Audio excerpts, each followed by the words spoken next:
ಮೀರಿ ಅಂಧಾಕಾರ ತೊಡೆದು ಶಿಕ್ಷಣಕ್ಕೆ ದೊರೆಯಬಾರದು ಅಂತ ಹೇಳುವವರ ನಡುವೆ ನಾವು ಶಿಕ್ಷಿತರಾಗಬೇಕು, ಇದು ನಮ್ಮ ಮೂಲಭೂತ ಹಕ್ಕು, ನಾವು ಗಂಡು ಮಕ್ಕಳಷ್ಟೇ ಸಮಾನವಾಗಿ ಎಲ್ಲ ಸಾಧನೆಗಳಿಗೂ ಸಹ ಸಿದ್ಧವಾಗಿದ್ದೇವೆ ಅಂತ ಹೇಳಿ ಮುನ್ನಡೆ ಇಡಲಿಕ್ಕೆ ನಮಗೆ ಕಾರಣವಾದಂಥದ್ದು ನಮ್ಮ ಭಾರತದ ಸಂವಿಧಾನ. ಆ ಭಾರತದ ಸಂವಿಧಾನದ ಮೂಲಕ ನಮಗೆ ಈ ಶಿಕ್ಷಣದ ಹಕ್ಕು ಅನ್ನುವಂಥದ್ದನ್ನಾಗಲಿ, ಹೆಣ್ಣು ಮಕ್ಕಳಿಗೆ ಬದುಕುವ ಹಕ್ಕು ಅನ್ನುವಂಥದ್ದನ್ನಾಗಲಿ, ಮಾತನಾಡುವ ಹಕ್ಕು, ಅಭಿಪ್ರಾಯಗಳನ್ನು ವ್ಯಕ್ತಪಡಿಸುವ ಹಕ್ಕು, ನಮ್ಮ ಸಂಗಾತಿಯನ್ನ ಆಯ್ಕೆ ಮಾಡಿಕೊಳ್ಳುವ ಹಕ್ಕು, ನಮ್ಮ ಜೀವನವನ್ನ ಆಯ್ಕೆ ಮಾಡಿಕೊಳ್ಳುವಂತಹ ಎಲ್ಲ ರೀತಿಯ ಹಕ್ಕುಗಳನ್ನ ಕೊಟ್ಟಂತಹ ಬಾಬಾ ಸಾಹೇಬ್ ಅಂಬೇಡ್ಕರ್ ಅವರಿಗೆ ನನ್ನ ಭೀಮ ವಂದನೆಗಳು. ಒಂದು ಗುರಿಯನ್ನು ಇಟ್ಕೊಂಡು ಆ ಗುರಿಯಡೆಗೆ ಸಾಗಿ ಆ ಸಾಧನೆಯನ್ನ ನಾವು ಮಾಡ್ತೀವಿ ಅಂತಂದ್ರೆ ನಿಜವಾಗ್ಲೂ ಅದಕ್ಕೆ ಸಾಕಷ್ಟು ತಾಳ್ಮೆ ಇರಬೇಕಾಗುತ್ತೆ. ನಮ್ಗೆಲ್ಲ ತಿಳಿದಿರ್ಬೋದು, ನಮ್ಗೆ PUC ಅಥವಾ ಡಿಗ್ರಿ ಓದ್ತಾ ಇದ್ದೀವಿ ಅಂದ್ಕೊಂಡ್ರೆ ಮುಂದೆ ನಾನು ಏನ್ ಮಾಡ್ಬೇಕು ಅನ್ನುವಂತ ಪ್ರಶ್ನೆ ಉದ್ಭವ ಆಗುತ್ತೆ. ನಾವ್ ಯಾರನ್ನಾದ್ರೂ ಪ್ರಶ್ನೆ ಮಾಡಿದ ಸ್ನೇಹಿತರನ್ನಾಗ್ಬೋದು, ನಮ್ಮ ತಂದೆ ತಾಯಿನಾಗ್ಬೋದು, ಬಂಧು ಬಳಗದವ್ರನ್ನಾಗಿರ್ಬೋದು, ನಮ್ಮ ಗುರುಗಳನ್ನಾಗಿರ್ಬೋದು, ಯಾರನ್ನಾದ್ರೂ ನಾವು ಕೇಳಿದಾಗ ಇಂಥದ್ದು ನೀವು ಓದ್ತಾ ಇರೋ ಡಿಗ್ರಿ ಇಂಥದ್ದಿದೆ, ಇಂಥ ಕಡೆ ನೀವು ಹೋಗ್ಬೋದು, ಪ್ರತಿಯೊಬ್ಬರು ಸಹ ಒಂದೊಂದು ಸಲಹೆಗಳನ್ನು ಕೊಡ್ತಾನೆ ಇರ್ತಾರೆ. ಆದ್ರೆ ಅಂತಿಮವಾಗಿ ಆಯ್ಕೆ ನಮ್ಮದಾಗಿರ್ಬೇಕು.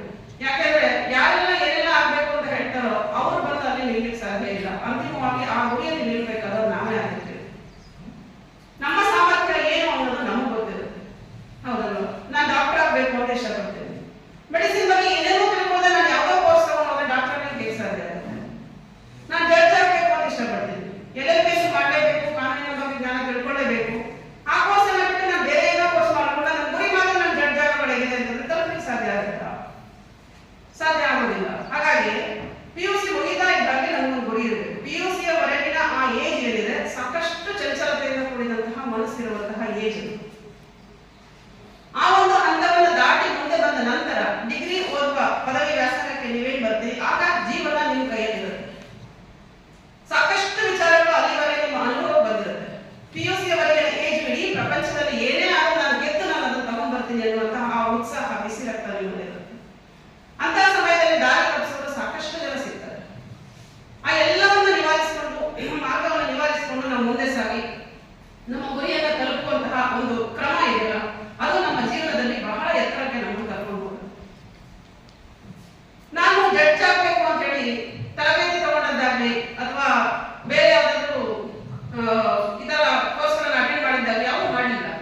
ಯಾಕಂದ್ರೆ PUC ಮುಗಿದ ತಕ್ಷಣ ನಮ್ಗೆ ಗುರಿ ಇರಬೇಕು ಅಂತ ನಾವೇನು ಅನ್ಕೋತೀವಿ. ಹಾಗೆ PUC ಬಂದಾಗ ನಾನು PUC ಅಲ್ಲಿ ಕಾಮರ್ಸ್ ತಗೊಂಡಿದ್ದೆ. ಸೊ ಕಾಮರ್ಸ್ ಮುಗಿದ ಮೇಲೆ ಡಿಗ್ರಿ ಹೋದಾಗ BCom ಆಟೋಮೆಟಿಕ್ ಮತ್ತೆ ಆಡಳಿತ ನಿಮಗೊಂದು ಮಾರ್ಗದರ್ಶನ ಮಾಡಬೇಕು. ನೀವು ಗೌರವಾನ್ವಿತ ಹೇಳಿದಂಗೆ ಸಮಾಜದ ಒಂದು ಭಾಗವಾಗಿ ಸಮಾಜದ ಧ್ವನಿಯಾಗಿ ಬೆಳಿಬೇಕು. ಹಾರ್ಡ್ ವರ್ಕ್ 1% ಇಂದ ಇನ್ನೊಂದು ಪರ್ಸನ್ಗೆ ಡಿಫ್ರೆಂಟ್ ಇರ್ಬೋದು. ಬಿಕಾಸ್ ಅವ್ರ ಬಾರ್ನ್ IQ ಸ್ವಲ್ಪ ಜಾಸ್ತಿ ಇರ್ಬೋದು, ನಮ್ದು ಕಡಿಮೆ ಇರ್ಬೋದು, ಗ್ರಾಸ್ಪಿಂಗ್ ಲೆವೆಲ್ಸ್ ಜಾಸ್ತಿ ಇರ್ಬೋದು, ಕಡಿಮೆ ಇರ್ಬೋದು ಅಲ್ವಾ? ಸೊ ಪ್ರೆಸೆಂಟೇಷನ್ ಸ್ಕಿಲ್ಸ್ ಜಾಸ್ತಿ ಇರ್ಬೋದು, ಕಡಿಮೆ ಇರ್ಬೋದು. ಬಟ್ ಅನ್ಕೊಂಡ್ರೆ ಅದಾಗಲ್ಲ ಅಂದ್ರೆ ಇದು ಏನ್ ಆಗ್ತೀವಿ, ಏನ್ ಆಗ್ಬೇಕು ಅನ್ನೋದಕ್ಕಿಂತ ನೀವು ಹೇಳಿದ್ವಲ್ಲ, ಒನ್ ಥಿಂಗ್ ಬೇಸಿಕ್, ನಾನು ಈ ಸಮಾಜದಲ್ಲಿ ಇದ್ದೀನಿ, ಪೇರೆಂಟ್ಸ್ಗೆ ಫಸ್ಟ್ ಬರ್ಡನ್ ಆಗಬಾರ್ದು. ನಾನು ಐದರ್ ಮ್ಯಾರಿಡ್ ಆರ್ ಅನ್ಮ್ಯಾರಿಡ್, ನನ್ನ ಸೊಸೈಟಿಗೆ ಬರ್ಡನ್ ಆಗಬಾರ್ದು, ನಮ್ಮ ದೇಶಕ್ಕೆ ಆಗ್ಬಾರ್ದು. So human resource is a gift. ನಮ್ಮ ದೇಶ ಇಂಡಿಯಾ ಅಂತ ಹೈಲಿ ಪಾಪ್ಯುಲೇಟೆಡ್ ಕಂಟ್ರೀಸ್ಗೆ ಹ್ಯೂಮನ್ ರಿಸೋರ್ಸೇ ಗಿಫ್ಟ್. ನೀವು ನೋಡಿರ್ತೀರಾ, ಈಗಿರೋ ಇದರಲ್ಲಿ in another 10 years India is having highest adult population. China ನಿಮಗೆ ಗೊತ್ತು, ಎಕಾನಮಿ ರೇಟ್ ಯಾಕೆ ಡೌನ್ ಆಗ್ತಾ ಇದೆ ಅಂದ್ರೆ every day in news papers we are reading old age population ಜಾಸ್ತಿ ಆಗ್ತಾ ಇದೆ. ಯಾರು ದುಡಿಯುವಂತ ಜನ ಏನಿದ್ದಾರೆ, ಯೂತ್ ಕಡಿಮೆ ಆಗ್ತಾ ಇದೆ. ಸೊ ನಮ್ಮ ದೇಶಕ್ಕೆ ಇನ್ ಅನದರ್ 15 years ಆ ಸಮಸ್ಯೆ ಇಲ್ಲ. ಆಫ್ಟರ್ 15 years ನಮ್ಮ ದೇಶದಲ್ಲೂ ಆ ಫೇಸ್ ಬರುತ್ತೆ. ಆಗ ನಮ್ಮಲ್ಲೂ ಎಕಾನಮಿ ಗ್ರೋತ್ ಏನಾಗುತ್ತೆ, ಸ್ವಲ್ಪ ಕಡಿಮೆ ಆಗ್ತಾ ಹೋಗುತ್ತೆ. ಯಾಕಂದ್ರೆ ನಂಬರ್ ಆಫ್ ವರ್ಕಿಂಗ್ ಅವರ್ಸ್ ಕಡಿಮೆ ಇರುತ್ತೆ. ಪೊಟೆನ್ಷಿಯಲ್ ನಮ್ಮಲ್ಲಿ ಏನಿರುತ್ತೆ, what I can work from 25 to 40 ಆದ್ಮೇಲೆ ಎಲ್ಲರಿಗೂ ಸ್ವಲ್ಪ ಕಡಿಮೆ ಆಗುತ್ತೆ. ಸೊ ಆ ಸಮಸ್ಯೆ ಇಂಡಿಯಾಗಿಲ್ಲ. ಯಾವಾಗ ನಾವು ಯಾರು ಯೂತ್ ಪಾಪ್ಯುಲೇಷನ್ ಏನಿದೆ, ನಾವು ಏನೇ ಕೆಲಸ ಮಾಡಿ